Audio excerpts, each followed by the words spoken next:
लगते हैं। बाबा गुल्ली बुल्ली और रॉड को उठाते हैं और उन्हें सारी बात बताते हैं। ये सुनकर गुल्ली बुल्ली और रॉड बहुत परेशान हो गए हैं और उन्हें समझ में नहीं आ रहा कि वो अब करे क्या। तभी बाबा उन लोगों से कहते हैं, मैं बादल को बुलाता हूँ, उसके बाद हम सब लोग बादल पे बैठ के शॉन को ढूंढ लेंगे। सारे लोग टेंट से बाहर आते हैं और बाबा बादल को बुलाते हैं।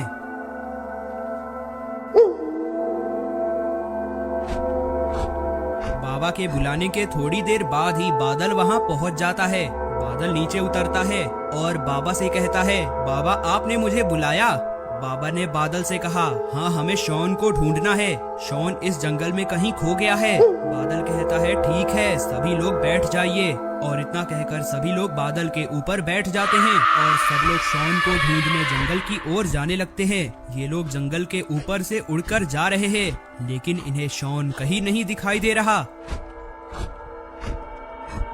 बाबा बादल से कहते हैं, लगता है शॉन जंगल के और भी अंदर चला गया है। बादल तुम हमें लेकर जंगल के बीचों बीच चलो, शायद शॉन हमें वहाँ मिले। बाबा की बात सुनकर बादल सभी को लेकर जंगल के बीचों बीच आता है। बाबा बादल को उतरने को कहते हैं और बादल जमीन पे उतरता है। सारे लोग बादल से नीचे उतरते हैं और बाबा ने रॉड से कहा, रॉड हो ना हो शॉन यहीं कहीं आसपास है। ये लोग तो यहाँ आ गए हैं, लेकिन इन्हें पता नहीं है कि यहाँ कौन है। यहाँ तो दो मॉन्स्टर्स हैं और ये मॉन्स्टर पेड़ के ऊपर खड़े होकर इन लोगों को देख रहे हैं।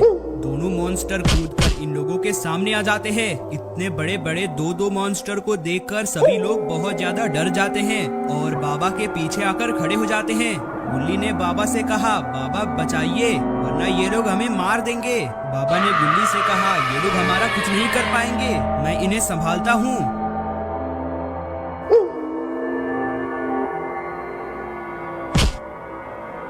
फिर बाबा ने एक एक कर दोनों को फ्लाइंग पंच दिया और वो दोनों मॉन्स्टर दूर जा गिरे।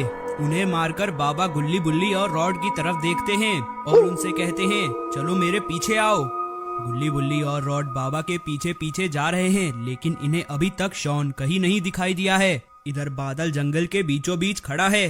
तभी बादल ने देखा कि वो दोनों मॉन्स्टर जिन्हें अभी अभी बाबा ने मारा है वो दौड़कर इधर ही आ रहे हैं और वो दोनों मॉन्स्टर एक पेड़ के सामने खड़े होते हैं और कहते हैं, अक्कड़ बक्कड़ खुल जा सिम सिम। इतना कहते ही वहाँ एक दूसरी दुनिया का दरवाजा खुलता है और वो दोनों मॉन्स्टर उसके अंदर चले जाते हैं।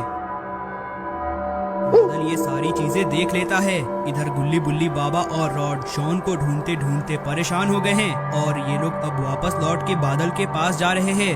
ये लोग जैसे ही बादल के पास आते हैं, बादल ने बाबा से कहा, बाबा वो दोनों मॉन्स्टर उस पेड़ के अंदर चले गए हैं। ये सुनकर बाबा सभी लोगों से कहते हैं, मुझे पता चल चुका है शॉन कहाँ गया है। शॉन को इविल नन अपनी दुनिया में उठा ले गई है और अब हमें भी उसकी दुनिया में जाना होगा और शॉन को बचाकर लाना होगा।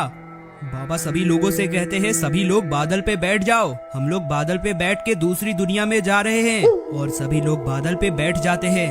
बाबा उस पेड़ के सामने आते हैं और कहते हैं, अक्कड़ बक्कड़ खुल जा सिम सिम, और वहाँ दूसरी दुनिया का दरवाजा खुल जाता है। सभी लोग बादल सहित दूसरी दुनिया में चले जाते हैं। थोड़ी देर बाद सभी लोग दूसरी दुनिया में आ जाते हैं, लेकिन अरे ये क्या, बादल तो यहाँ है ही नहीं, बल्कि उसकी जगह पे एक डायनासोर है। हम लोग ये देखकर डर जाते हैं और बाबा से पूछते हैं, बाबा बादल कहाँ गया? अभी वो डायनासोर बोला, मैं ही बादल हूँ। लगता है दूसरी दुनिया में आने की वजह से मेरा रूप बदल चुका है और अब मैं डायनासोर बन चुका हूँ।